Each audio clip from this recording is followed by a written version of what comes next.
BCD 2226 2226 मुरली तारीख 30 अक्टूबर 1966। बाबा ने व्याख्या की थी 14 सितंबर 2016। जो बाप तुमको वर्षा देते वो बाप का नाम क्या है? कौन सी आत्मा वर्षा देती है?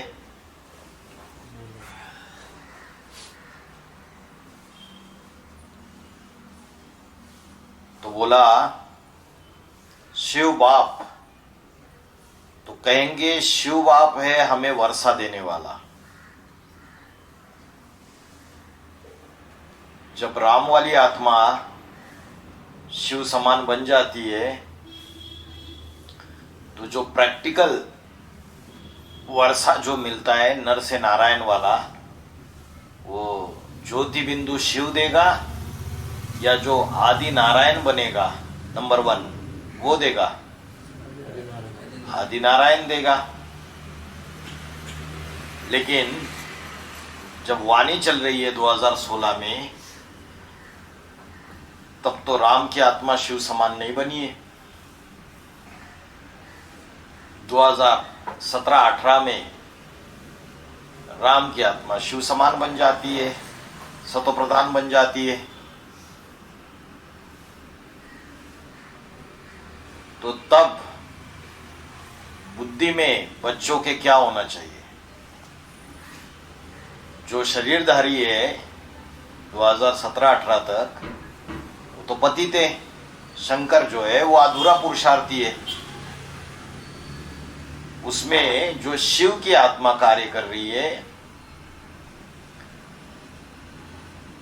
उस शिव को याद करना था या राम की आत्मा को याद करना था? तब तक 2017-18 तक शिव को याद करना था। तो बाबा ने बोला कि बाप डुरापा देते हैं। कोई मम्मा के मुरीद,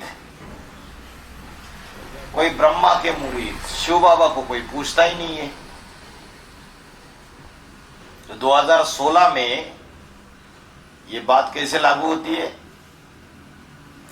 कोई जगदम्बा के भगत है, आज भी है यज्ञ में, और कोई जो राम वाली आत्मा है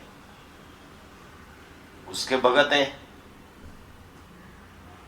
राम के भक्त, रहीम के बंदे है, सब आंखों के अंधे। तो जो शिव बाबा है उसको तो कोई पूछते ही नहीं थे। मतलब जो पुरुषार्थी है उसकी आत्मा को याद करना है, उसकी बुद्धि को याद करना था, या उसमें जो शिव कार्य कर रहा है उसको याद करना था। इसलिए बाबा ने बोला मेरे साथ रहने वाले भी मुझे पूरा पहचान नहीं पाते हैं, क्योंकि जो देहदारी है उसमें लटक जाते हैं। उसमें जो अलौकिक काम करने वाली जो शिव की आत्मा है उसको नहीं समझ पाते थे। तो बेसिक में भी क्या हुआ? दादा लेखराज ब्रह्मा में लटक गए, ओम राधे मम्मा में लटक गए। कोई मम्मा के मुरीद, कोई ब्रह्मा के मुरीद, शिव बाबा को कोई पूछता ही नहीं। तो इसलिए बाबा जब बच्चियां गोद में आती थी तो बाबा पूछते थे ब्रह्मा बाबा किसकी गोद में आए हो? अगर ये कहेंगे कि ब्रह्मा की गोद में आए तो फेल, और ये कहेंगे शिव बाबा की गोद में आए तो पास। तो एडवांस ज्ञान में कोई से पूछ लो कि तुम यहां किससे वर्षा लेने के लिए आए हो, सब कहेंगे शिव बाबा से वर्षा लेने के लिए आए। एक शिव बाबा, दूसरा न कोई, है ना। और जब 2022 में जब स्वेच्छा से शरीर त्याग दिया बाबा ने, तो अभी देह में लटके हुए, या जो एक शिव बाबा दूसरा न कोई है उसकी याद में रमन कर रहे, देह में लटके हुए।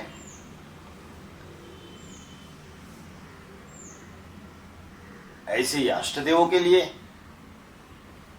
अष्टदेवों को अगर अष्टदेवों की बिंदी को याद करेंगे, आत्मा को याद करेंगे, वो तो पुरुषार्थी है, संपन्न नहीं बनाए, तो उसमें कार्य करने वाली जो आत्मा है वो कौन सी आत्मा है? मुरली में क्या बोला? राम वाली आत्मा जो नंबर 1 रुद्र है, जो शिव समान बन जाता है, वो प्रवेश करता है अष्टदेवों में। अष्टदेव को हो, 11 को हो, उसमें प्रवेश करके 12 ज्योतिर्लिंगों का पाठ बजाता है। तो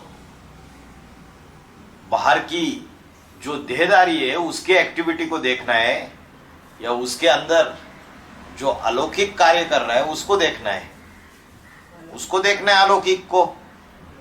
तो बाबा ने बोला कोई ब्रह्मा के मुरीद, कोई मम्मा के मुरीद, शिव बाबा को कोई पूछता ही नहीं है।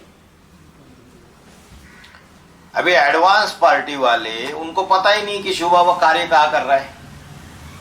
जो भगत है उनको ये बात प्रैक्टिकल बुद्धि में बैठती ही नहीं है। जिस शिव बाबा से तुम वर्षा लेने आए हो, तो तुम्हारी बुद्धि में कौन सी आत्मा टिकती है? साकार निराकार का मेल तो है, लेकिन उस साकार को कंट्रोल करने वाली आत्मा कौन सी है? अगर शिव ज्योति बिंदु याद रहता है साकार के साथ, तब तो ठीक है, तुम शिव बाबा को याद करते हो। और अगर उसका शरीर और उसका रूप स्वरूप बार बार याद आता है और शिव ज्योति बिंदु याद नहीं आता है, तो किससे वर्षा ले रहे हो? जो देहधारी मनुष्य है उससे वर्षा लेंगे तो राजाई का वर्षा मिलेगा या प्रजा का वर्षा मिलेगा? प्रजा का वर्षा मिलेगा। तो कोई राम में फंस जाते, कोई कृष्ण में फंस जाते। तथाकथित ब्रह्मा कुमारियां जो है वो कृष्ण में ही फंस गए, बस फुल स्टॉप। जो सतयुग का पहला प्रिंस बनने वाला है, उस कृष्ण को जन्म देने वाला भी कोई बाप है। वो कृष्ण सतयुग का 16 कला संपूर्ण है, और उसको जन्म देने वाला बाप और उसका परिवार, सूर्यवंशी परिवार, वो कलातीत है। तो ब्रह्मा कुमारियां किसको याद करती है? बस कृष्ण की आत्मा को याद करती है। तो वर्षा भी वैसे ही मिलेगा। ब्रह्मा के गोद में खेलने वाले अनेक प्रकार के बच्चे थे, कोई मुखवंशावली और कोई कुखवंशावली है। जो कुखवंशावली है, जिनको गोद का बड़ा गुमान रहता था, ब्रह्मा बाबा दिखने में गोरे चिट्टे हट्टे कट्टे लंबे चौड़े थे, कोई उनके देह से आकर्षित होके ज्ञान में चलने लगे। बड़े बड़े जो सेंटर बने थे ब्रह्मा बाबा के पास, तो बहुत पैसा था उस समय। तो जो बड़े बड़े सेंटर बने हुए, टोली खिलाई जाती थी, अच्छी अच्छी दीदी है ब्रह्मा कुमारियां, कोई उनको देख के आकर्षित हो जाता था। तो बोला ये कुखवंशावली है, जो गोद से प्यार करते हैं। जो पुष्कर में, अजमेर में यादगार बनी हुई है, उसमें जो फॉलोवर है वो पुष्करनी ब्राह्मण है। पुष्करनी ब्राह्मण कौन होते? जिनको धक्का दे देकर चलाया जाता है कि भाई आओ आओ, ज्ञान सभा है, ज्ञान सुनो। धक्का दे देकर चलाया जाता है। पुश माने धक्का देना, उनको चलाया जाता है, फिर ईश्वरीय सेवा करते हैं। बाकी विश्व की सेवा करने की उनकी कोई दिल नहीं है। अंदर से उनको ये बैठा नहीं है बुद्धि में कि हम अगर ईश्वरीय सेवा करेंगे तो भाग्य हमें मिलने वाला है जन्म जन्मांतर का। तो उनकी सेवा करने की दिल नहीं है। ये किस बात से जाहिर होता है? ब्रह्म कुमारियों में जो मकान बनाएंगे, अभी माउंट आबू में भी मकान बनाए या वो बाहर की दुनिया में भी प्रॉपर्टी बनाते हैं, तो वो अपने लिए बनाते हैं, अपने देह की तुष्टि के लिए बनाते हैं, अपने रहने खाने पीने के लिए बनाते हैं या विश्व कल्याण के लिए बनाते हैं? अपने रहने खाने के लिए बनाते हैं। अभी आबू रोड में, माउंट आबू में जो प्रॉपर्टियां खरीदी है, चाहे ब्रह्म कुमारियों ने खरीदी है, चाहे एडवांस पार्टी वालों ने खरीदी है, तो भी अपने अपने बंगले बना लिए, बढ़िया बढ़िया फ्लैट खरीद लिए। तो एडवांस पार्टी के अंदर कोई ऐसी भी आत्माएं होगी कि जो गरीब है लेकिन बाबा को पहचाना है, लेकिन ज्ञान धन बहुत ज्यादा है बुद्धि में, तो ऐसों के लिए इंतजाम नहीं करना है। तो जो विश्व कल्याणकारी बाप के बच्चे रहेंगे वो अपने लिए खरीदेंगे या विश्व कल्याण की सेवा के लिए सबके लिए खरीदेंगे? सबके लिए खरीदेंगे। तो जो भोजन खाएंगे वो अपनी आत्मा की तुष्टि के लिए, शरीर के लिए खाएंगे या 500-700 करोड़ विश्व कल्याण के लिए बनाएंगे? बोलते ये बेहद का परिवार है हमारा, है ना, बेहद का परिवार है ब्राह्मणों का, ये छोटी सी 20 रूपी ब्राह्मणों की दुनिया है, इसमें सारा संसार समाया हुआ है। लेकिन आज हम जो भी नौकरी धंधा करते हैं, जो भी करते हैं, तो वो जो धन है वो हम अपनी पेट की पूर्ति के लिए, अपने लिए लगाते हैं या ईश्वरीय सेवा के लिए लगाते हैं? बाबा ने बोला तुम तो अंतिम बच्चे, अंतिम जन्म में तुम तो ट्रस्टी हो, है ना। और ट्रस्टी जैसे दुकान में किसी को उस पे कैशियर का काउंटर रहता है, उधर बिठा दिया भाई, मालिक ने बिठा दिया, बोला विश्वास पात्र है, बैठो यहाँ पे, है, और सारा हिसाब दे देना। तो ट्रस्टी है ना वो अपने प्रति यूज नहीं कर सकता। अगर अपने प्रति यूज करेगा तो breach of trust, miss appropriation of the money. Indian penal code में सेक्शन 406 है। जैसे उसको बिठाया कैशियर काउंटर पे और उसने वो पैसा जो है वो तो मालिक को देना है, वो तो ट्रस्टी है, लेकिन वो पैसा अपने स्वार्थ के लिए यूज किया। इंडियन पिनल कोड में भी बाहर का जो कानून बनाया दुनिया में, उसमें भी दंड है breach of trust, criminal breach of trust, सजा है। तो बाहर की दुनिया में है, ये तो बाबा का परिवार है, बेहद का कानून है। तो बोला बच्चे जो है अंतिम जन्म में ट्रस्टी है, धन का भी पोता मेल, धन का भी पोता मेल, समय संबंध संपर्क सबका पोता मेल। लेकिन क्या पोता मेल देते हैं सच्चा सच्चा? अच्छा, पूना वाले देते हैं क्या? नहीं देते। पूना वाले में कोई एक भी होगा, चलो एक दो तो देते हैं, है ना, एक दो तो देते हैं, बाकी तो कोई भी नहीं देता है। तो पोता मेल जो होता है वो अपनी खामियों को निकालने के लिए होता है या किसके लिए होता है? अगर ये देखेंगे अरे बाबा क्या सोचेंगे हमारे बारे में, है ना, लज्जा आएगी, लज्जा आएगी तो फिर घाटा हो जाएगा ना। तो लौकिक को देखा या अलौकिकता को देखा? अगर अलौकिकता को देखा तो बोलेंगे कि अष्टदेव तो सागर है और सागर में तो कचरा डालना चाहिए ना। लेकिन देह का संबंध बीच में आ जाता है और उस संबंध से पूरा पूरा दिल खोलकर अपना पोता मिल दे नहीं पाते हैं। और पोता मिल नहीं देंगे तो गलतियां बढ़ती जाएगी या कम होगी? बढ़ती जाएगी। दिन दुनी रात चौगुनी गलतियां बढ़ती जाएगी और माया और वार कर लेगी। अब माया वार कर लेगी तो परिवार से दूर कर देगी, संगठन से दूर कर देगी, ईश्वरीय सेवा से दूर कर देगी, ईश्वरीय परिवार से दूर करेगी और बुद्धि भौतिकता में फंस जाएगी, जामड़ी बन जाएगी पूरी तरीके से। तो ये जो समय है 2019 से लेकर 2028 तक, ये महाशिवरात्रि आने वाली है।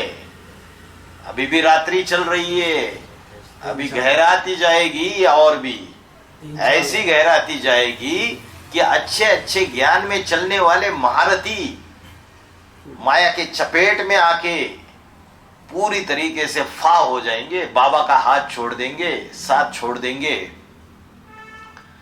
तो तन का भी पोता मेल, धन का भी पोता मेल। नहीं तो बाबा बोलते हैं अमानत में खयानत हो जाएगी कि ट्रस्टी बनाकर रखा है तो जो करेंगे पूछ के करेंगे, है ना। बाबा ने बोला घड़ी घड़ी तुम बच्चों को कदम कदम पर क्या करना है, श्रीमत लेनी है। अभी बोलेंगे श्रीमत देने वाला बाप तो चला गया, 2018 में ही गुप्त हो गया, बाद में तो शरीर छोड़ दिया। अभी किससे श्रीमत पूछे? अरे किसी मॉनिटर को अपॉइंट करके गया है, नहीं गया? गया, और मॉनिटर को अपॉइंट करके गया कि भाई संभालो तब तक। और मॉनिटर के साथ साथ वो खुद भी है अव्यक्त रूप में नंबर 1 रुद्र अष्टदेव में प्रवेश करके उनके द्वारा पाठ बजाता है, ज्ञान का प्रकाश फैलाता है। तो भोजन खाएंगे अपनी आत्मा की तुष्टि के लिए, शरीर के तुष्टि के लिए, पुष्टि के लिए खाएंगे, या 500-700 करोड़ विश्व कल्याण के लिए बनाएंगे। अभी माउंट आबू में समझो बड़ा मकान ले लिया, तो इस भावना से लिया कि मधुबन बनाएंगे, ज्ञान और योग उसके क्लासेस हो जाएंगे।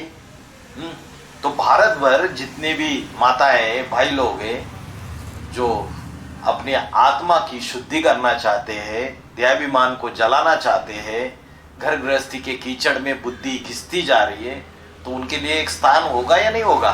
स्थान हो जाएगा, और जिससे विश्व कल्याण की सेवा हो जाएगी। जैसे गीता में लिखा है कि जो यज्ञ के लिए भोजन नहीं बनाते, बिना यज्ञ में स्वाहा किए खाते हैं, अपने खुद के लिए भोजन बनाते हैं, वो पापियों की लिस्ट में है, वो पाप ही कमाते हैं। इसलिए भगवत गीता में बोला तू जो करता है कर्म वो मेरे लिए कर, तू जो खाता है वो भी मेरे प्रति अर्पण कर, तू जो करता है, जो खाता है, जो भी करता है वो सब कुछ मदर्पण मेरे प्रति अर्पण कर। मन मना भव मध्याजी भव, जो कर्म करता है वो मेरे अर्थ कर। जैसे गीता में लिखा है कि अगर खुद के लिए भोजन बनाते हैं तो पापियों की लिस्ट में जाएंगे। हमारा क्या लक्ष्य है? हम तो विश्व कल्याणकारी बाप के बच्चे हैं। बाहर के जो कॉमन सत्संग होते हैं वैसा सत्संग तो है नहीं ये, या तो शंकर जी के फॉलोवर्स है, और शंकर जी क्या लिखा है? लंगोटिया, है ना। कोई कपड़ा नहीं शरीर के ऊपर ढकने के लिए, लंगोटिया, सब कुछ स्वाहा करके मस्त गिरधर गोपाली, ना लोटा ना थाली है। अगर हम अपने लिए बैंक बैलेंस जमा करके रख रहे हैं, एफडीज बना रहे, बहुत सारा धन इकट्ठा करके रख रहे कि भाई कल जाके इमरजेंसी होगी तो काम में आएगा। अभी अफगानिस्तान में भूकंप हुआ है, हजारों लोग मर गए, काम में आया? तुर्कस्तान में भूकंप हुआ, हजारों लोग मर गए, काम में आया? नहीं आया। यूक्रेन के लाखों लोगों को अपना देश छोड़कर भागना पड़ा जान बचाकर। करोड़ों की प्रॉपर्टी, बंगले, गाड़ियां, लग्जरियस सब कुछ छोड़ के भागे ना। और रेफ्यूजी का जीवन, जैसे उनको घर बार नहीं है, दूसरे देशों के शरण मांग मांग के रोटी टुकड़ा भीख मांग के खा रहे, ना नौकरी है, सब कुछ जितना कमाया सारा चला गया। ये परिस्थिति अभी नेपाल में क्या हुआ है? जैन जी। नेपाल में बड़े बड़े मिनिस्टर्स उनके बंगले जला दिए, लटक लटक के चला जान बचा के भाग गए। और बाबा ने ये सारी बातें पहले से बता के रखी है ना। बाबा ने क्या बोला है? एवर रेडी रहना है, बैग बैगेज पैक करके रखना है, या अपनी धन संपत्ति अपनी प्रॉपर्टी बढ़ानी है। माउंट आबू छोड़ के बाबा ने कहीं भी प्रॉपर्टी खरीदने के लिए परमिशन दिया? नहीं दिया। तो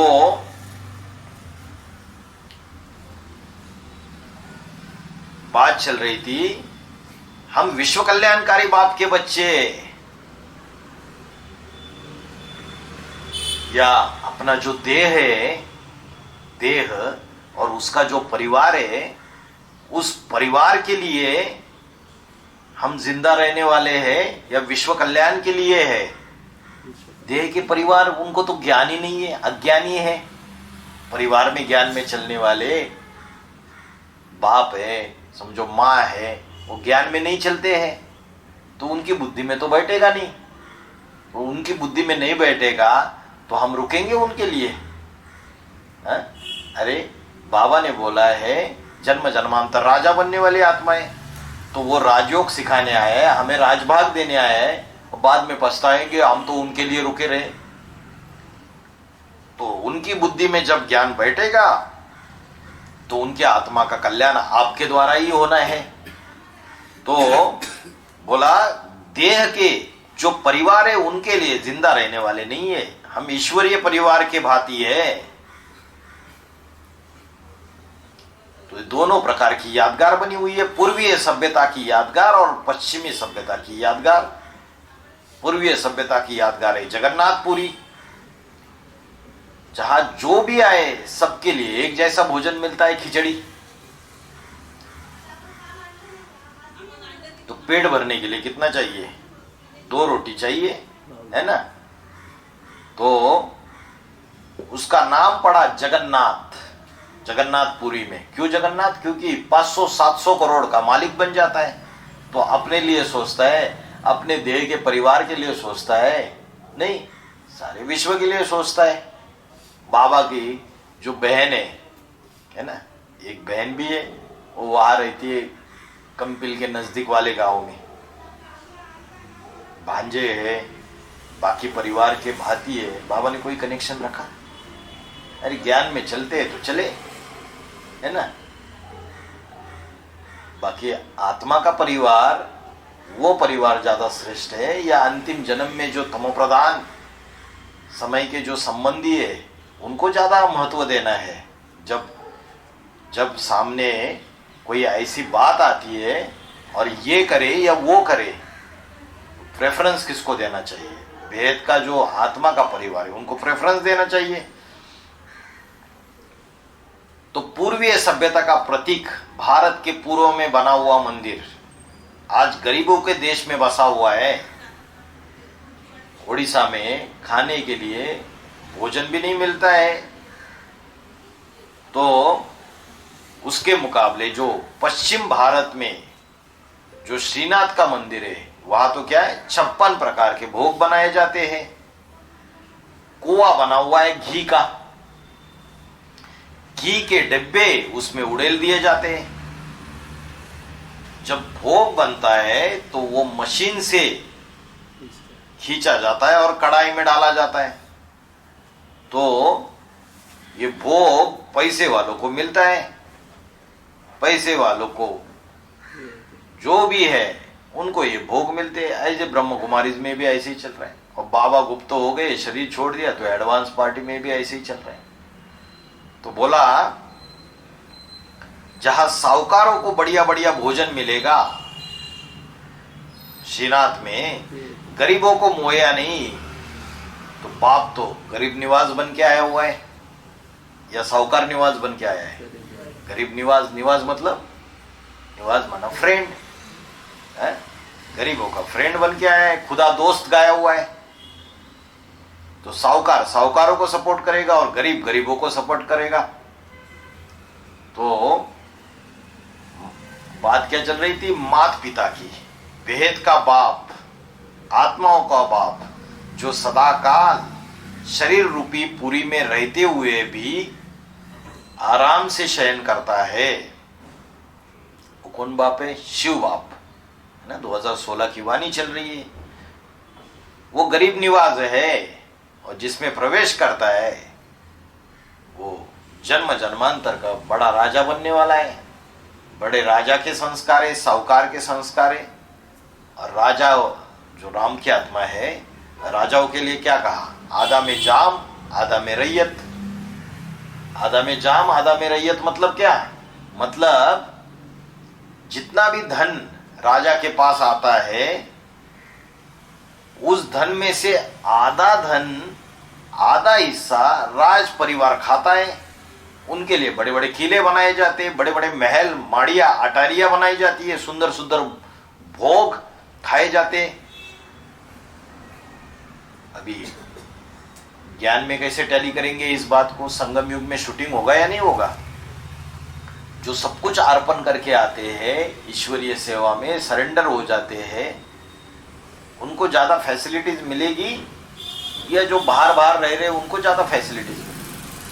जो संपूर्ण अर्पण हो गया है बाबा के घर में उनको ज्यादा फैसिलिटी मिलेगी। आधा में जाम आधा में रैयत। तो मनुष्य सृष्टि का बाप जो है उसके अंदर तो जन्म जन्मांतर के राजा के, साहूकारी के संस्कार भरे हुए। तो शिव बाप जो है वो तो साधारण तन में आता है। साधारण तन में आता है तो उसको मनुष्य पहचान नहीं पाते हैं। भगवत गीता में लिखा है मूढ़मती जो है वो मुझे पहचान नहीं पाते। अवजानान्ति मां मूढ़ा मानुषी तनुमाश्रितम। तो गरीब जो है, जो मिडिल क्लास है, लोअर मिडिल क्लास है, वो दुनिया में पहचान लेते। तो कौन से गरीब में आएंगे या कौन से साकार में आएंगे? दादा लेखराज ब्रह्मा तो बड़े साहूकार थे, गरीब नहीं कहेंगे उनको।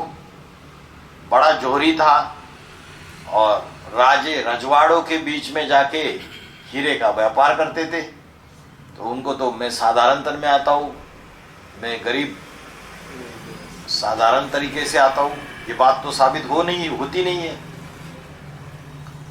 तो जो मुकर्रर रथधारी आत्मा है, जो जन्म जन्मांतर का राजा बनने वाला है, हीरो पाटधारी है, वो अंतिम जन्म में जाके जब नीचे गिरता है सबसे ज्यादा पतित बनता है, साधारण घर में जन्म लेता है, उसके तन में आते। तो जो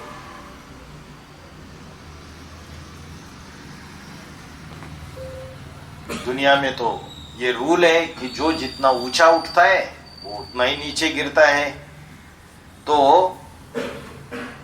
बीच के जन्मों में नीचे गिरता है वो, या अंत में जाके नीचे गिरता है? अंत में जाके नीचे गिरता है। तो जो आत्माएं ब्राह्मण बन के नंबरवार ब्रह्मा की गोद में खेलते हैं उनको बड़ा अहंकार रहता है कि हम ब्रह्मा के बच्चे, लेकिन वो बच्चे हैं या कुकवंशावली है? वो कुकवंशावली सारी की सारी।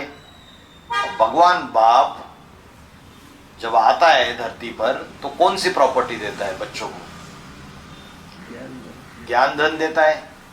तो ज्ञान धन जो ब्रह्मा मुखवंशावली है उनमें ज्यादा होगा या जो कुकवंशावली है उनमें ज्यादा होगा? मुखवंशावलियों में ज्यादा होगा। तो जो मुखवंशावली है वो रोज के रोज मुरली सुनते होंगे या नहीं होंगे? मुरली से प्यार माना मुरलीधर से प्यार सुनते हो रोज?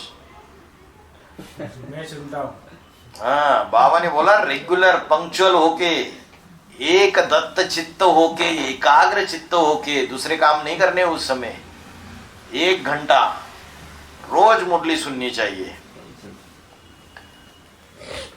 ज्ञान माना जानकारी, और जानकारी से पहचान होती है। अगर बाप की पहचान होगी तो याद आएगी। तो ज्ञान से भी भरपूर और योग की पावर से भी भरपूर बनना है। अभी संगम युग में दोनों शक्तियों से भरपूर बनना है।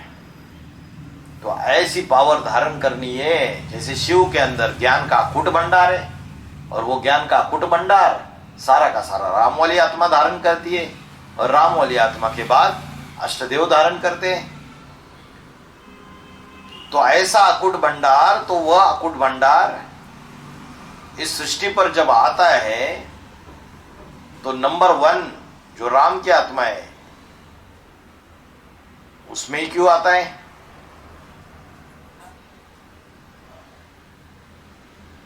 जो राम की आत्मा है उसकी क्या खासियत है बाकी 500-700 करोड़ की दुनिया के मुकाबले कि उसमें प्रवेश करता है, बाकियों में किसी में प्रवेश नहीं करता है, बड़े बड़े धर्मपिता है? उसका कारण यह है वो अंत तक उसके अंदर एक खासियत है, सच्चाई, सफाई। विधर्मियों से टकराता रहता है, अंत तक अपना सूर्यवंशी गुण छोड़ता नहीं, किसी दूसरे धर्म की धारणा से प्रभावित नहीं होगा, पक्का पक्का सूर्यवंशी बना रहेगा। और सच्चाई, सफाई, ये एक ही गुण है उसके अंदर। भले पतित होता है, नीचे गिरता है, लेकिन सच्चाई, सफाई अंदर ऐसी रहती है कि जिसकी वजह से शिव उसमें प्रवेश करता है। शिव ने बोला कि गाना गाया ना, बीके वालों ने गाना बनाया, माशूक प्यारा है तू, आशिक है सारी दुनिया। तो माशूक तो है शिव बाबा और सारे बच्चे आशिक है उसकी, लेकिन शिव जब आता है वो शिव आशिक बनता है उसका, किस माशूक का? जो राम वाली आत्मा है, उसके ऊपर फिदा हो जाता है कि इसके अंदर जो सच्चाई, सफाई है, क्योंकि शिव है सत्य, सत्यम शिवम सुंदरम, तो उसको सच्चे को सच्चा प्रिय होगा, जो झूठा है वो प्रिय नहीं होगा। तो उसके ऊपर आकर्षित हो जाता है और उसमें प्रवेश कर लेता है। लेकिन दुनिया वाले मूंझ जाते हैं, बोलते अरे इनमें ही भगवान क्यों आया, हमारे में क्यों नहीं आया? दुनिया में इतने बड़े बड़े इंटेलेक्चुअल्स हैं। बुद्धि तीखी होना ज्यादा, भगवान तीखी बुद्धि वालों को ज्यादा प्रेफरेंस देता है या सच्चे दिल वालों को प्रेफरेंस देता है? सच्चे दिल वालों को।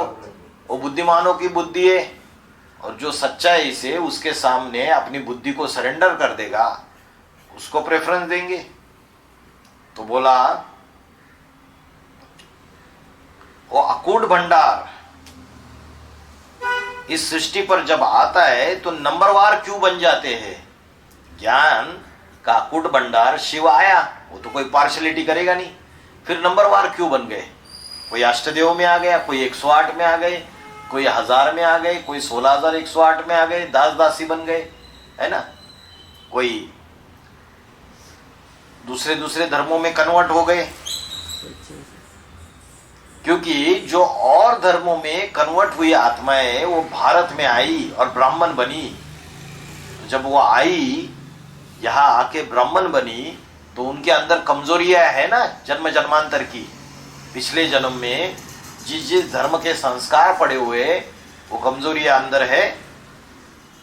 और धर्म वाले सिर्फ निराकार को मानते हैं, साकार को इतना महत्व देते नहीं है ना? तो साकार को सच्चा सच्चा पोता मिल देंगे? नहीं देंगे। हमने तो बाबा को बता दिया है। कोई कोई एडवांस पार्टी में भी ऐसे, मैं तो आंखें बंद करता हूँ, बाबा को सवेरे सवेरे या रात को सोते समय सारा बता देता हूँ। क्या हवा में बता देते हो? बाबा ने बोला तुम बच्चे जब कलम उठाते हो तो निराकार को पहुंच जाता है, तुम्हारा आधा माफ हो जाता है, और जो बचा हुआ आधा है वो योग बल की यात्रा से भस्म करना है। लेकिन ऐसा नहीं निराकार को पहुंच गया तो साकार को नहीं देना है, साकार को देना है ताकि शर्म रहेगी, लज्जा रहेगी कि अगली बार फिर से अगर वही गलती कर रहे तो याद आएगा, अरे फिर से देना पड़ेगा, है ना? तो जो दूसरे धर्म वाले हैं वो तो निराकार को मानते, साकार को मानते ही नहीं। सगुण निर्गुण दोनों को मानते हैं या सिर्फ निराकार को मानते हैं? वो तो सिर्फ निराकार को मानते हैं दूसरे धर्म वाले। तो वो साकार में जो मुकर्रर रथ में भगवान बाप आता है उनके ऊपर श्रद्धा ही नहीं रखते, जन्म जन्मांतर उनके ऊपर ऐसे अश्रद्धा के संस्कार है। जैसे मोहम्मद है, मोहम्मद ने क्या किया? सारी जितनी भी मूर्तियां है उसका खंडन कर दिया, तोड़वा दिया उनको सबको। जो इब्राहिम था वो मूर्ति पूजा को मानते थे, अनेक अनेक देवी देवताओं की पूजा करते थे वो, लेकिन जब मोहम्मद आए आज से 1400 साल पहले, तो उन्होंने विद्रोह किया, बोला एक अल्लाह, बस उसकी इबादत करेंगे हम निराकार की। बाकी जितने भी साकार देवी देवताओं की जो मूर्तियां, उसका खंडन कर दिया, उसको तोड़वा डाला। तो ये जो दूसरे धर्म की आत्माएं है और जो दूसरे बीजरूप आत्माओं में भी जो अष्टरतन और उनके फॉलोअर्स है, वो जन्म जन्मांतर जाके दूसरे दूसरे धर्मखंडों में राजाएं बनते या भारत में राजाएं बनते, दूसरे धर्मखंडों में राजाएं बनते। तो दूसरे धर्मखंडों में राजाएं बने तो वहां के संस्कार, वहां की चीजें उनके मन बुद्धि आत्मा के अंदर आई या नहीं आई? आई तो प्रभावित हो गए। अब प्रभावित हो गए तो कमजोरी आ गई। इसलिए क्या होता है, निराकार को मानते हैं, साकार को इतना महत्व नहीं देते। हा? बाबा के सामने बैठ जाएंगे दृष्टि लेने के लिए तो भी आंखें बंद करके बैठेंगे, है ना, दृष्टि लेंगे ही नहीं, बोलेंगे अरे हम तो निराकार को मानने वाले हैं, है ना। तो मोहम्मद ने सब मूर्तियों को तोड़वा दिया, और मोहम्मद का जो फॉलोअर है वो उसने क्या किया, सोमनाथ मंदिर जो है उसमें जो शंकर की मूर्ति रखी थी उसका मुंड उड़ा दिया और धड़ को ले गया। शंकर की मूर्ति का धड़ है उसको लेके गया और अपनी दरवाजे के सीढ़ियों पर डाल दिया। इतनी नफरत करता था साकार को। यहां भी होंगे ना, ब्रह्म कुमारी में भी होंगे, एडवांस पार्टी में भी होंगे।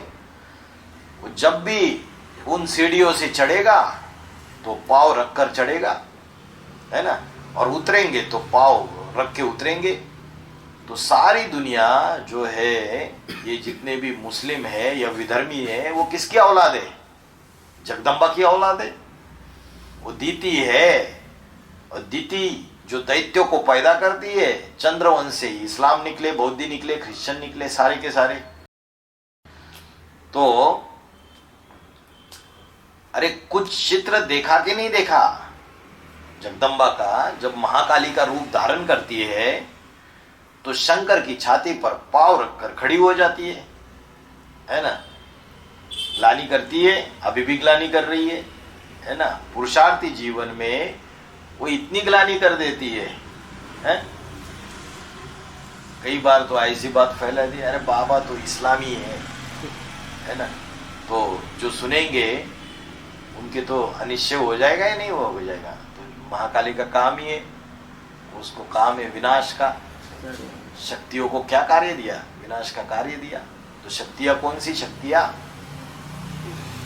जो चंद्रवंशी है, महाकाली और महाकाली की जो भुजाएं, उनको काम दिया है। तो साकार को मानते ही नहीं है। और वही आत्मा जब भगवान बाप आते तो दूसरे दूसरे धर्म में जो कन्वर्ट हो गए, और वो कन्वर्ट हो गए थे, तो वो जो कमजोरी है वो उनके अंदर रहेगी। तो बोला आदि सनातन देवी देवता धर्म, जिसको सूर्यवंश कहा जाता है, वो आत्माएं निराकार और साकार दोनों को पहचानती है। साकार सगुण रूप को भी मानती है और निर्गुण रूप को भी मानती है। अभी एडवांस पार्टी के अंदर उनको पूछो कि भाई सगुण रूप कौन सा है, दिखाओ, साकार रूप दिखाओ। जो भगत किस्म की आत्माएं है वो तो बोलेगी एक शिव बाबा दूसरा न कोई। और जो देह विनाशी हो गया, भस्म हो गया, सड़ गया था, जला दिया उसको याद करते रहेंगे। रामायण में लिखा है सगुन ही अगुन ही नहीं कुछ भेदा, उभय हरे भव संभव खेदा। तो दोनों आत्माएं जो है, जो शिव है और राम है, ये दोनों को महत्व देना चाहिए। अभी राम की आत्मा ही शिव समान बन गई, दोनों में कोई अंतर नहीं। हाँ, राम की आत्मा जब शिव समान बन गई तो बाबा ने बोला है, भक्त लोग जाकर गाते त्वमेव माता च पिता त्वमेव हो। तो माता को आगे क्यों रख दिया? तो माता जो होती है वो गुरु होती है। माना जिस साकार में प्रवेश करता है वो माता है, पत्नी है उसकी। निराकार है शिव, तो साकार का आधार लेता है। तो आधार लेकर पाठ बजाता है, तो उसकी तो रचना हो गई। लेकिन बाप क्या करते हैं, माताओं को, कन्या माताओं को आगे रखते हैं। तो परम ब्रह्म कहो, बड़ी अम्मा कहो, उसको पार्वती कहो। बाबा ने बोला तुम सब पार्वतियां हो। तो शिव है परम पुरुष, और उसकी पहली पहली पार्वती कौन है? प्रजापिता। जिसके शरीर में प्रवेश करता है, जिसकी प्रकृति का आधार लेता है, वो पहली पहली पार्वती है। उसमें भी दो है, एक है परा प्रकृति, एक है अपरा प्रकृति। परा प्रकृति कौन है? आत्म भाव वाली। जो राम की आत्मा है वो परा प्रकृति है, और जो उसका शरीर है, जड़ शरीर, 5 तत्वों का संगात, जल वायु अग्नि पृथ्वी आकाश का, वो है अपरा प्रकृति। तो शिव बाप जब आते तो एक पर आशुक होते हैं। तो शिव बाबा तो माशुक है। तो बाबा ने बोला जो प्यासा है वो कुएं के पास जाता है, या कुआं आता है प्यासा के पास चल के? प्यासा जाता है कुएं के पास। वैसे ही सुप्रीम सोल शिव जब इस धरती पर आता है तो पहले पहले उसको अपना माशूक बना देता है, राम की आत्मा को। उसकी सच्चाई सफाई पर फिदा हो जाता है और उसके द्वारा कार्य करता है। तो आशिक जो है वो माशुका के पीछे भागता है। बाकी जो माता है जगदम्बा, जगदम्बा को बोला राज करेगा खालसा, है ना, जो पवित्रता राज्य करेगी। तो शंकर उसके अंडर दी कंट्रोल आता है क्या? नहीं आता है। वो तो प्रकृति जीत बोला है, प्रकृति जीते सो जगत जीत, और जगदम्बा है प्रकृति। तो बाकी सबको अपने प्रभाव में ले लेगी, लेकिन शंकर को अपने प्रभाव में ले नहीं सकती। यहाँ तक कि अंत में जाके थोड़े समय के लिए अष्टदेवों को भी थोड़े समय के लिए प्रभाव में आना पड़ेगा। तो मुरली में बोला है शंकर क्या करता है? कुछ भी नहीं। करना धरना कर्मेंद्रिय से होता है या बिना कर्मेंद्रिय से होता है? कर्मेंद्रिय से होता है। और शंकर को तो हमेशा याद में बिठाया है चित्रों में, निठल्ला। तो इसका मतलब क्या है? उसकी ऐसी निराकारी अवस्था है कि जैसे कर्म करते हुए नहीं कर रहा है, आंखों से देखते हुए नहीं देख रहा है। तो जो शंकर बोलते हैं कि विनाशकारी है, विनाश का काम करता है, लेकिन वास्तव में शंकर विनाश नहीं कराता है। एक मुरली में बोला शक्तियों के द्वारा ही संहार कराता है, और शक्तियों में मुख्य शक्ति कौन सी है? वही जगदम्बा। महाकाली का पाठ बजाती है, उसकी कोई भुजाएं भी होगी, अभी भी है भुजाएं। तो शक्तियां गाई हुई है, वो असुरों का संहार करने वाली है नंबरवार। तो असुरों का संहार करके बाबा को मदद करेगी या क्या करेगी? असुरों का संहार करती है तो क्या होता है? जितने भी विधर्मी है उनका विनाश हो जाता है, उनके पद का विनाश हो जाता है, और सूर्यवंशियों का छोटा सा ग्रुप प्रत्यक्ष दिखाई देगा ब्राह्मणों की दुनिया में। हाँ, तो महाकाली सब असुरों का संहार करेगी या किसी को छोड़ देगी? नहीं छोड़ती। मारे डर से सब बच्चे उसके पीछे लग जाते, राज करेगा खालसा। यज्ञ के आदि में भी हुआ था, एक आत्मा एक तरफ और सारी दुनिया दूसरी तरफ। जो आदि में हुआ वह अंत में भी होगा। वो बाकी सबको माया अपनी गिरफ्त में ले लेगी। तो बाबा ने बोला माया ज्यादा पावरफुल है या प्रकृति जगदम्बा ज्यादा पावरफुल है? अव्यक्तवाणी में बोला माया अभी थक चुकी है, बच्चों से युद्ध करते करते थक चुकी है। जो प्रकाशमणि दादी है वो भी हॉस्पिटल में कई दिन तक पड़ी रही, कोमा में चली गई, तो बाद में शरीर छोड़ दिया। तो वैसे ही एडवांस पार्टी में जो बीज रूप में जो माया है, उसने तो बहुत अपोजिशन की। और 5वें नंबर के पूर्वज की। देखो कैसे करता है ये सेवा, और सेवा करके उसने एक एक आत्मा को जोड़ के अपना संगठन बनाया, नहीं बनाया? बनाया। अभी माया बेटी के अंदर की निगेटिविटी और 5वें नंबर के पूर्वज ने जो पॉजिटिविटी फैलाई, जो ज्ञान का प्रकाश फैलाया, उससे माया अभी थक चुकी। माया के पास रिपोर्ट आती है, अरे वो तो अच्छा कर रहा है, वो तो अच्छा काम कर रहा है। जो लोग आज से 3-4 साल पहले उंगली उठाते थे, वो भी आज बोलने लगे कि अरे हम क्या कर रहे, हम तो कुछ भी नहीं कर रहे, वो तो अच्छा काम कर रहा है, बाबा का ज्ञान तो फैला रहा है सारे विश्व में। तो माया भी थक चुकी है। बोला तो बुद्धिमान माया है, बड़ी चालाक है, वो युक्ति अपनाती है। क्या युक्ति अपनाती है कि भगवान बाप की जो सबसे पावरफुल रचना है प्रकृति, उस प्रकृति के साथ हाथ मिलाई देती है कि चलो इसके साथ हाथ मिला दो तो हमारी पावर ज्यादा हो चुकी है, मैं तो थक चुकी हूं, नहीं तो ये जो पावरफुल बनता जा रहा है इसके हाथ में सारा राज्य आ जाएगा। तो माया चालाक है, वो प्रकृति के साथ हाथ मिला लेती है। और तो जगदम्बा जो है वो जब तमोप्रधान बनती है प्रकृति, तो विकराल रूप धारण करती है। जितने भी ऊंचे ऊंचे महल माड़ी अटारिया दुनिया में बड़े पड़े हुए वो सारे धाराशायी हो जाएंगे, भूकंप से खत्म हो जाएंगे। हाँ, जब एटम बम फटेंगे तो क्या हो जाएगा, धरती का टेम्परेचर बढ़ जाएगा। अभी भी नासा की रिपोर्ट है कि अर्थ का टेम्परेचर पिछले साल की भी रिपोर्ट है कि 1 डिग्री सेल्सियस से बढ़ चुका है करके। शहरों में ऐसे हीट वेव चल रहे हैं, दिल्ली, कलकत्ता, बंबई है। तो समुद्र का स्तर ऊंचा उठेगा क्योंकि ग्लेशियर्स पिघलते, अभी भी पिघल रहे। बर्फों के जो पहाड़ बने हुए उत्तर ध्रुव दक्षिण ध्रुव में, नासा की रिपोर्ट है अभी भी पिघल रहे।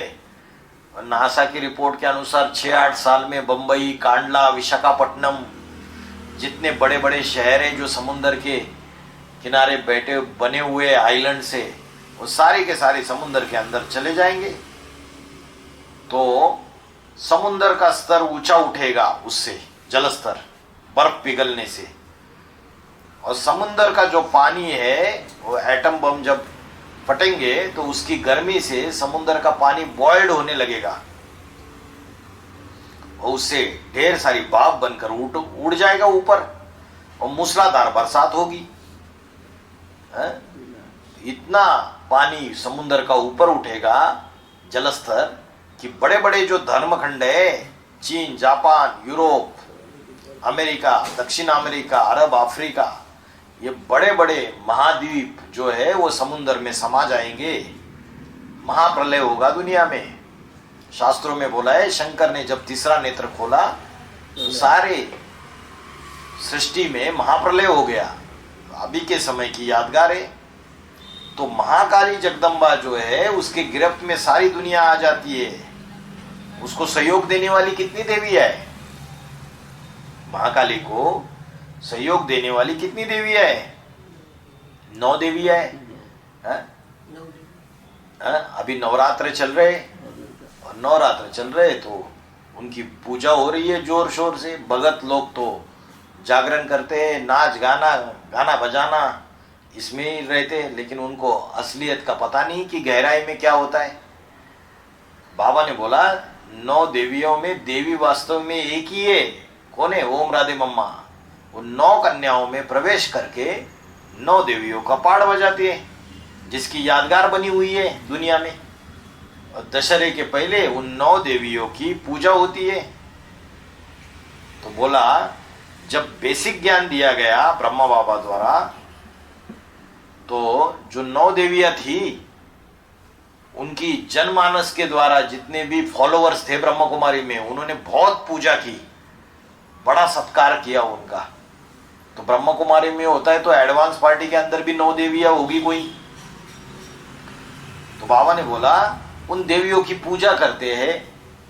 अभी भी एडवांस पार्टी में क्या हो रहा है, बड़े बड़े लाखों रुपए खर्च करके सेंटर बनते हैं, है ना। जैसे बाहर की दुनिया में लाखों करोड़ों लगा के मंदिर बनाते हैं और उन मंदिरों में गुड़ियों की पूजा करते हैं, तो यहाँ एडवांस पार्टी में भी गुड़ियों की पूजा हो रही है। गुड़िया माना कन्या माता है, और कन्या जो सरेंडर होके बैठी हुई है वो बताएगी, जो आ रहे स्टूडेंट्स आ रहे उधर, उन स्टूडेंट्स को बताएगी, अरे बाबा ने कोई शरीर नहीं छोड़ा है, हम जो बोलते हैं वो बात को मानो, है ना।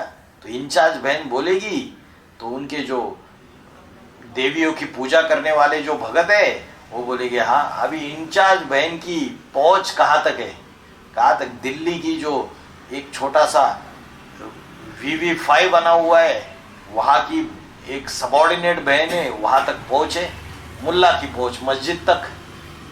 और यज्ञ के जो हायर मैनेजमेंट में क्या चीज़ें हो रही है उनकी तो भनक ही नहीं है, उनको बताया भी नहीं जाता है, सारी चीज़ें छुपा के रखी जाती है। और उनके आधार पे, उन ब्रह्मा कुमारियों के, उन इंचार्ज बहनों के आधार पे जो जिज्ञासु चल रहे वो सारे के सारे भगत बन के उन देवियों की पूजा कर रहे, तो प्राप्ति उनसे ही लेंगे या भगवान से डायरेक्ट प्राप्ति लेंगे, उनसे प्राप्ति लेंगे। तो इतना पूजा सत्कार होता है उन देवियों का कि बाल बच्चों को दूध नहीं पिलाते, सारा पैसा देवियों के पूजन में लगा देते, अच्छे अच्छे वस्त्र देंगे, अच्छा अच्छा मकान देंगे, अच्छा भरण पोषण करेंगे, देवियों की पूजा करने लग पड़ जाते हैं।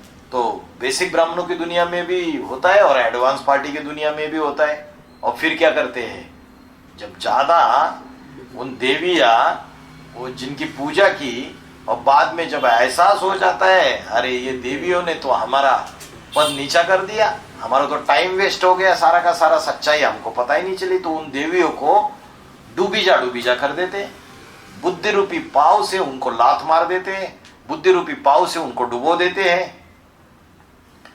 तो ऐसे ऐसे ज्ञान के पॉइंट सुनाते, बुद्धि रूपी पाव से डुबो देना मतलब ब्रह्मा कुमारिया उनको ऐसे ऐसे पॉइंट सुनाए कि भाई शंकर का पाठ चल रहा है?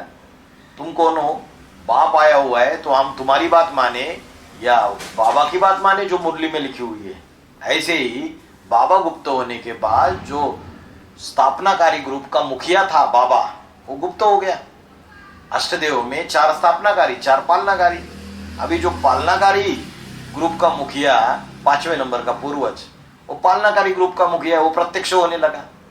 तो जितनी भी एडवांस पार्टी की जो प्रजापिता ब्रह्म कुमारी है, उन्होंने कान में मंत्र फूकना चालू कर दिया, विष पिलाना चालू कर दिया छोटे छोटे बच्चों को कि अरे वो कोई नहीं है, वो तो अष्टासुर है, वो असुर है 1 नंबर का, है ना। ग्लानि करना चालू कर दिया, खूब विष पिलाना चालू कर दिया। तो उनके जो भगत है वो भगत प्रभाव में आ गए। अभी जो जन्म जन्मांतर के उन अष्टदेवों के परिवार वाले होंगे, संगे साथी होंगे, वो तो पहचान लेंगे उनको। और बाद में जब सबके बुद्धि में ये क्लियर हो जाएगा कि भाई हमने तो गलती की, तो उन देवियों की डूबीजा करेंगे या नहीं करेंगे? करेंगे डूबीजा नंबरवार। तो एकदम डाउन हो जाते। फिर एडवांस में भी ऐसे होता है कि कोई मम्मा के भक्त, कोई ब्रह्मा के भक्त, तो जो भी इनके पीछे पड़े हुए लास्ट में फिर उनको एहसास हो जाएगा और डूबीजा करने लग पड़ेंगे। ओम शांति।